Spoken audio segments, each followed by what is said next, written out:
ये है जयपुर का स्टेशन। आज है 12 अप्रैल 2023 बुधवार का दिन और आज ये बहुत दुल्हन की तरह सजा हुआ है और सजा हुआ भी क्यों ना हो, क्योंकि आज वंदे भारत ट्रेन, भारत की तेज चलने वाली ट्रेन, उसका राजस्थान से पहला इनॉग्रल इशू होने वाला है। पहली बार चलेगी, जिसका माननीय प्रधानमंत्री श्री नरेंद्र मोदी जी इसका उद्घाटन करेंगे वर्चुअल रैली द्वारा और उसको हम कैप्चर करने आज बीकानेर से यहाँ पर आए हैं। तो बने रहिए मेरे साथ और देखिए छोटा सा प्रोग्राम, बहुत ज़्यादा भीड़ है, बहुत अच्छी व्यवस्था है। बने रहिए। वंदे भारत जो कि राजस्थान की पहली और देश की 15वीं वंदे भारत ट्रेन होगी। Thank you so much. बने रहिए मेरे साथ। मैं हूँ आपका दोस्त राकेश शर्मा।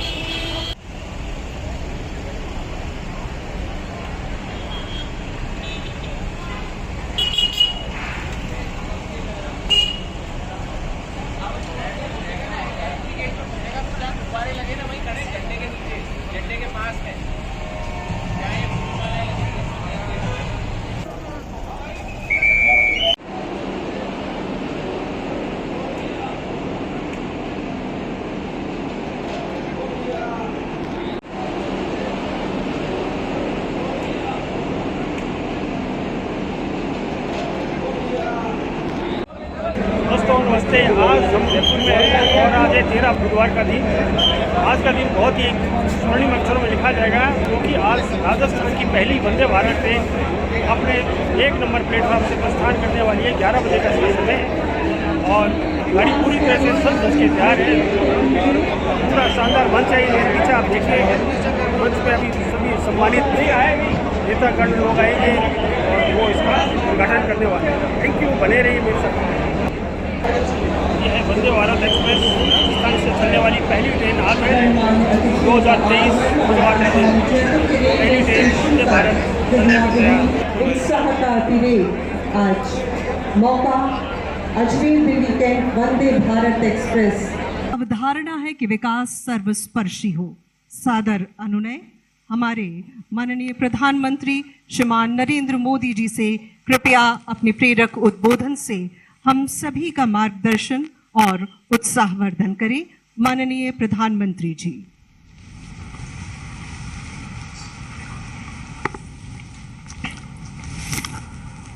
नमस्कार। राजस्थान के गवर्नर श्री कलराज मिश्र जी, राजस्थान के मुख्यमंत्री मेरे मित्र श्रीमान अशोक गहलोत जी, रेल मंत्री श्री अश्विनी वैष्णव जी, राजस्थान सरकार के मंत्रीगण, विधानसभा और विधान परिषद में नेता विपक्ष, मंच पर विराजमान सभी सांसदगण, विधायकगण, अन्य सभी महानुभाव और राजस्थान के मेरे प्यारे भाई और बहनों, मां भारती की वंदना करने वाली राजस्थान की धरती को आज पहली वंदे भारत ट्रेन मिल रही है।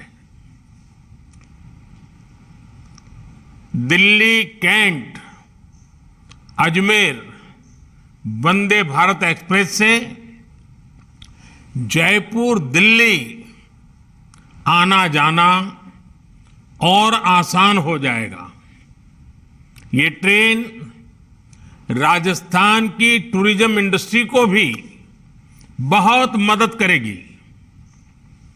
तीर्थराज पुष्कर हो या फिर अजमेर शरीफ, आस्था के ऐसे महत्वपूर्ण स्थलों तक पहुंचने में भी अब श्रद्धालुओं को ज्यादा आसानी होगी।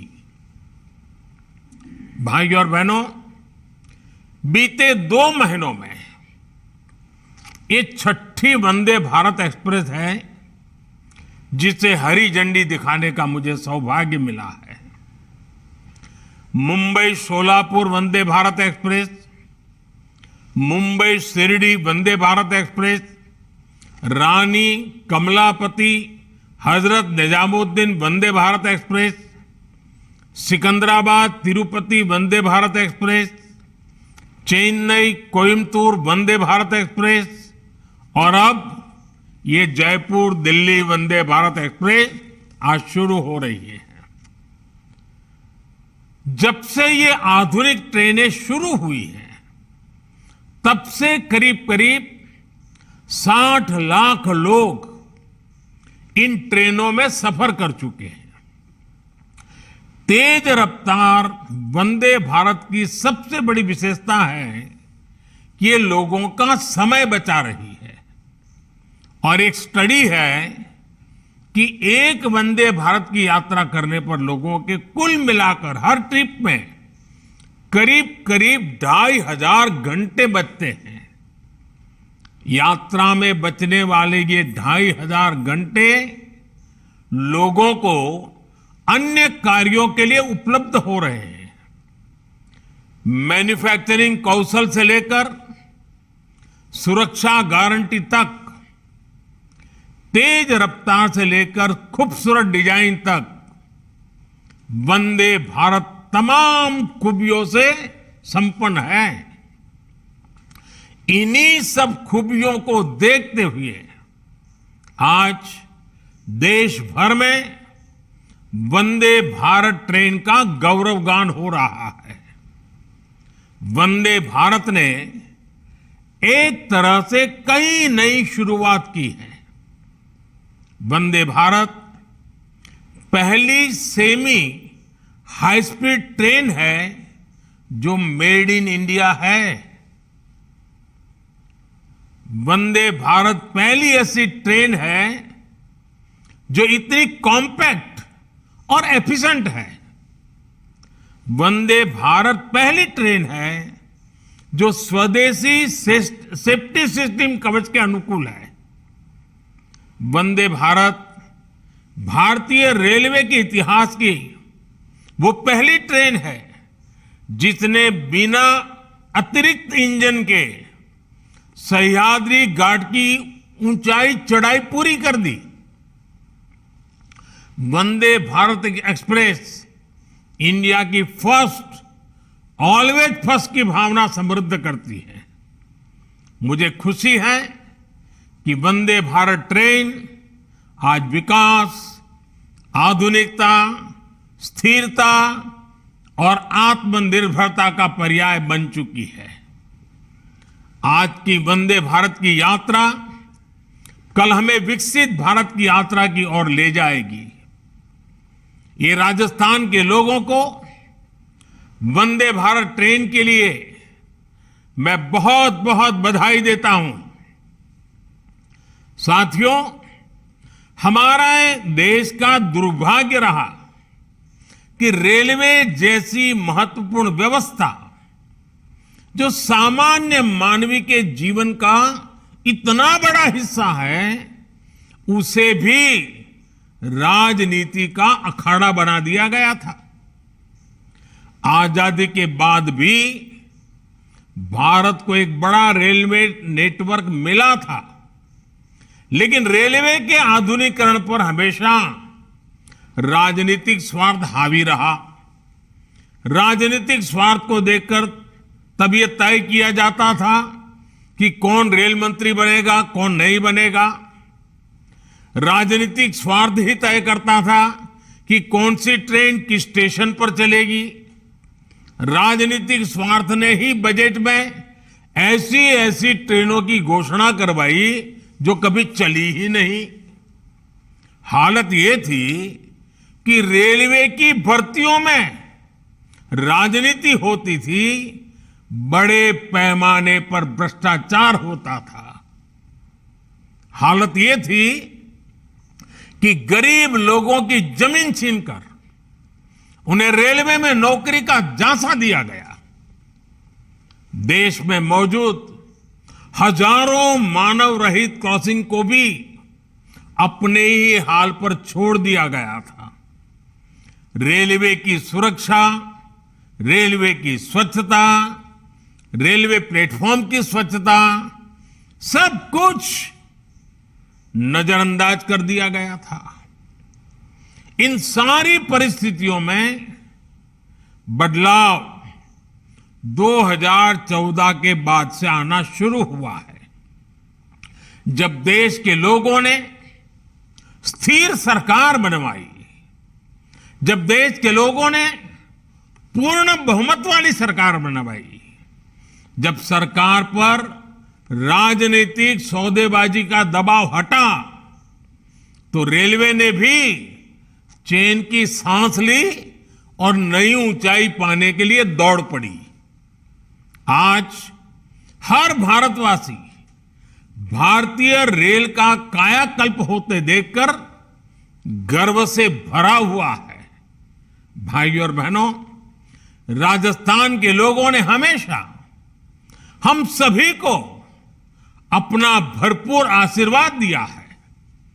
शूरवीरों की इस धरती को आज हमारी सरकार नई संभावनाओं और नए अवसरों की धरती भी बना रही है। राजस्थान देश के टॉप टूरिस्ट डेस्टिनेशन में एक है। ये बहुत जरूरी है कि राजस्थान आने वाले सैलानियों का समय बचे, उन्हें ज्यादा से ज्यादा सुविधा मिले। इसमें बहुत बड़ी भूमिका कनेक्टिविटी की है। राजस्थान की कनेक्टिविटी को लेकर जो काम बीते वर्षों में केंद्र सरकार ने किया है, वह वाकई स्वीकार करना होगा, यह काम अभूतपूर्व हुआ है। फरवरी में ही मुझे दिल्ली मुंबई एक्सप्रेसवे के दिल्ली दौसा लालसोट हिस्से के लोकार्पण के लिए दौसा आने का मौका मिला था। इस एक्सप्रेसवे से दौसा के साथ ही अलवर, भरतपुर, सवाई माधोपुर, टोंक, बूंदी और कोटा जिलों के लोगों को बहुत लाभ होगा। केंद्र सरकार राजस्थान के सीमावर्ती क्षेत्रों में भी लगभग 1400 किलोमीटर सड़कों पर काम कर रही है। अभी करीब 1000 किलोमीटर की सड़कें राजस्थान में और बनाने का प्रस्ताव है। साथियों, हमारी सरकार रोड के साथ ही राजस्थान में रेल कनेक्टिविटी को भी सर्वोच्च प्राथमिकता दे रही है। तारंगा हिल से अंबाजी होते हुए आबू रोड तक नई रेल लाइन के निर्माण पर भी काम शुरू हो चुका है।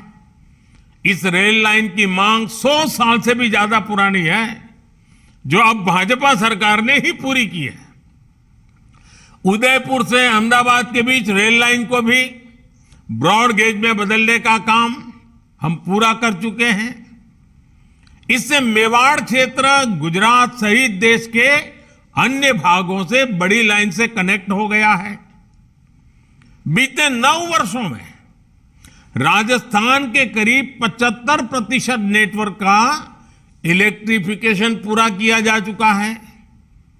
2014 से पहले की तुलना में राजस्थान के रेल बजट में, अभी हमारे अश्विनी जी ने विस्तार से बताया, 14 गुना से अधिक की बढ़ोतरी भी की गई है। 2014 के पहले जो मिलता था और आज जो मिलता है, 14 गुना बढ़ोतरी। 2014 से पहले राजस्थान के लिए औसत रेल बजट का जहां लगभग 700 करोड़ के आसपास था, वहीं इस वर्ष 9,500 करोड़ रुपए से अधिक है। इस दौरान रेल लाइनों को डबल करने की गति भी 2 गुने से अधिक हुई है। रेलवे में गेज परिवर्तन और दोहरीकरण के जो काम बीते वर्षों में हुए हैं, उनका बहुत बड़ा लाभ राजस्थान के जनजातीय क्षेत्रों को हुआ है। डूंगरपुर, उदयपुर, चित्तौड़गढ़, पाली और सिरोही जिलों में रेल सुविधाओं का विस्तार हुआ है। रेलवे लाइनों के साथ साथ राजस्थान के रेलवे स्टेशनों का भी कायाकल्प किया जा रहा है। राजस्थान के दर्जनों स्टेशनों को अमृत भारत स्टेशन योजना के तहत विकसित किया जा रहा है। साथियों, टूरिस्ट की सहूलियत को ध्यान में रखते हुए सरकार अलग अलग तरह की सर्किट ट्रेनों का भी संचालन कर रही है। भारत गौरव सर्किट ट्रेन अब तक 70 से ज्यादा ट्रिप्स लगा चुकी है। इन ट्रेनों में 15,000 से ज्यादा यात्री सफर कर चुके हैं। अयोध्या, काशी या फिर दक्षिण के क्षेत्रों के दर्शन हो, द्वारिका जी के दर्शन हो, सिख समाज हमारे गुरुओं के तीर्थ स्थल हो, ऐसे अनेक स्थानों के लिए भारत गौरव सर्किट ट्रेनें आज चलाई जा रही है। हम अक्सर सोशल मीडिया पर देखते हैं कि इन यात्रियों से कितना अच्छा फीडबैक मिल रहा है, इन ट्रेनों को कितनी सराहना मिल रही है। ये ट्रेनें एक भारत श्रेष्ठ भारत की भावना को भी निरंतर सशक्त कर रही है। साथियों, भारतीय रेलवे ने बीते वर्षों में एक और प्रयास किया है जिसने राजस्थान के स्थानीय उत्पादों को भी देश भर में पहुंचाने में मदद की है। ये है वन स्टेशन वन प्रोडक्ट अभियान। भारतीय रेल ने राजस्थान में लगभग 70 one station one product stall लगाए हैं। इन स्टॉल्स में जयपुरी रजाइयां, सांगानेरी ब्लॉक प्रिंट की चादरें, गुलाब से बने उत्पाद, दूसरे हस्तशिल्प की जमकर बिक्री हो रही है। यानी राजस्थान के छोटे किसानों, कारीगरों, हस्तशिल्पियों को बाजार तक पहुंचने का ये नया माध्यम मिल गया है। ये विकास में सबकी भागीदारी यानी सबका विकास का प्रयास है। जब रेल जैसा कनेक्टिविटी का इंफ्रास्ट्रक्चर सशक्त होता है तो देश सशक्त होता है। इससे देश के सामान्य नागरिक को लाभ होता है, देश के गरीब और मध्यम वर्ग को लाभ होता है।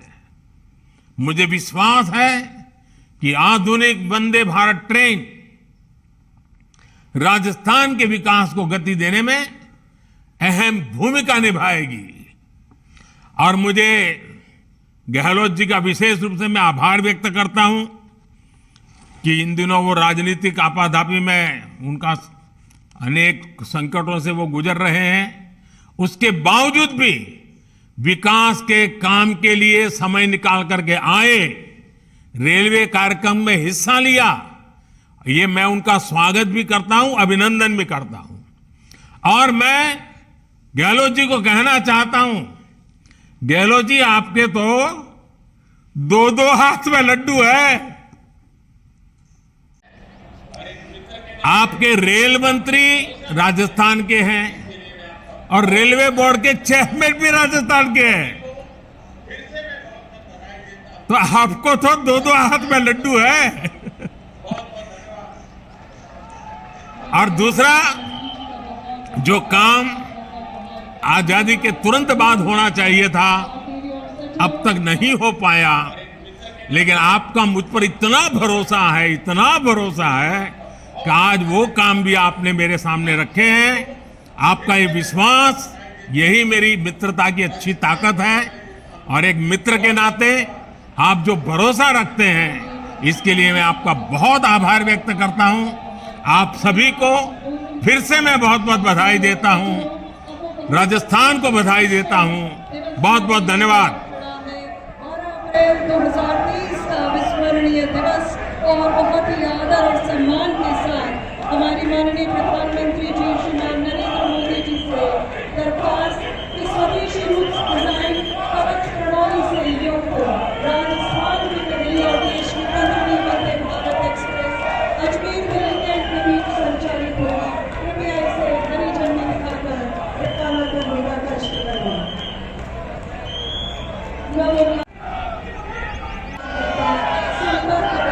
लोगों को जो भारत में रेल क्रांति का एक और अध्याय स्वदेशी रूप से डिजाइन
ये थी वंदे भारत एक्सप्रेस, जो राजस्थान की पहली और देश की 15वीं वंदे भारत ट्रेन थी, जो आज इसका इनॉग्रेशन हुआ है माननीय प्रधानमंत्री नरेंद्र मोदी जी के द्वारा वर्चुअल रैली में। और आज तारीख है 12 अप्रैल 2023 बुधवार का दिन।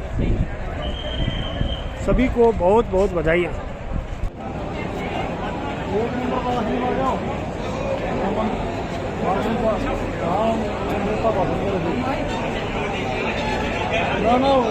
राजधानी 2014 यानी कि